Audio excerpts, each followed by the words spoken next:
মোয়া। সারা বছর ব্যবসা চালু রাখতে জয়নগরে তৈরি হয়েছে মোয়া হাব, কিন্তু এখনো তা চালু করা যায়নি। যত দ্রুত সম্ভব এই মোয়া হাব চালু করা হোক, ভোট বাজারে জোরালো দাবি জয়নগরের।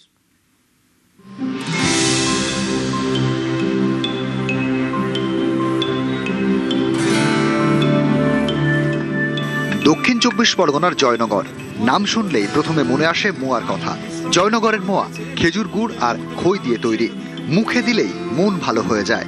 ২০১৫ সালে জিআই ট্যাগ পায় জয়নগরের মোয়া।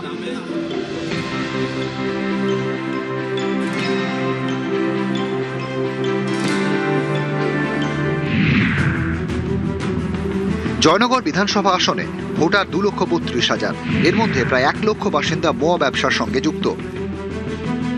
কেউ মোয়া তৈরি করেন, অনেকে আবার গুড় খইয়ের ব্যবসা করে মোয়া শিল্পে যুক্ত। জয়নগরের ভোটে মোয়া তাই অন্যতম বড় ইস্যু।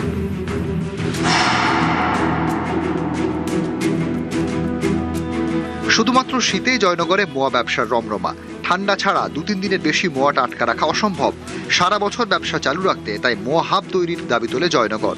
২০২৫ সালে সেই হাব তৈরিও হয়, কিন্তু এখনো চালু করা যায়নি।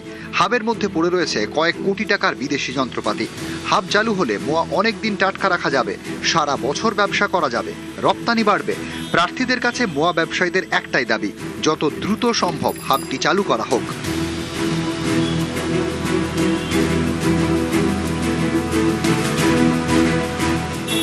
হাবের যে বিল্ডিংটা সেটা পুরোপুরি হয়ে গেছে, কিন্তু আমাদের টেকনিক্যালি কিছু প্রবলেমের জন্য পুরোপুরি কাজটা এই গত শীতকালে যেটা চালু হওয়ার কথা ছিল চালু করতে পারিনি।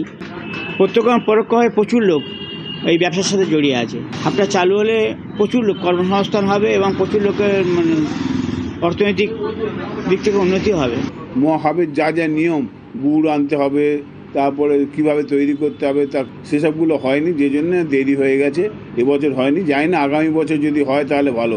তবে আশা করি যেই সরকারই আসুন না, এটা তো খুব ভালো উপকারে মানুষের লাগবে। নিশ্চয়ই আমাদের যেই আসুক আমাদের দিকে দেখবে না। সারা বছর যাতে মোয়া পাওয়া যায় সেই ভাবনাটা নিয়ে তৈরি করা হয়েছে। কিন্তু আপনারা জানেন যে শীতকালে ছাড়া এই শিল্পটা টিকে রাখা যাবে না। আরও কিভাবে এর লংজিভিটি বাড়ানো যায় সে নিয়ে আলোচনা চলছে। এ রাজ্যে তৃণমূল সরকারে আসবার পরে নতুন করে কিছু করেছে বলা খুব কষ্টকর। শাসক দল সরকারি থেকে কাজ করবে, সদিচ্ছার দরকার হয়। ভোটের রাজনীতি দিয়ে সবটা হয় না, লোক দেখানো দিয়ে সবটা হয় না। তো লোক দেখানোর জন্য জয়নগরের মানুষকে খানিকটা একটা হাব বানানোর এইসব কথাবার্তা বলে তৃণমূলের খেয়ে খুবই রাজনীতি, এর বাইরে অন্য কিছুই নয়। জয়নগর থেকে অর্পণ মণ্ডল, নিউজ 18 বাংলা।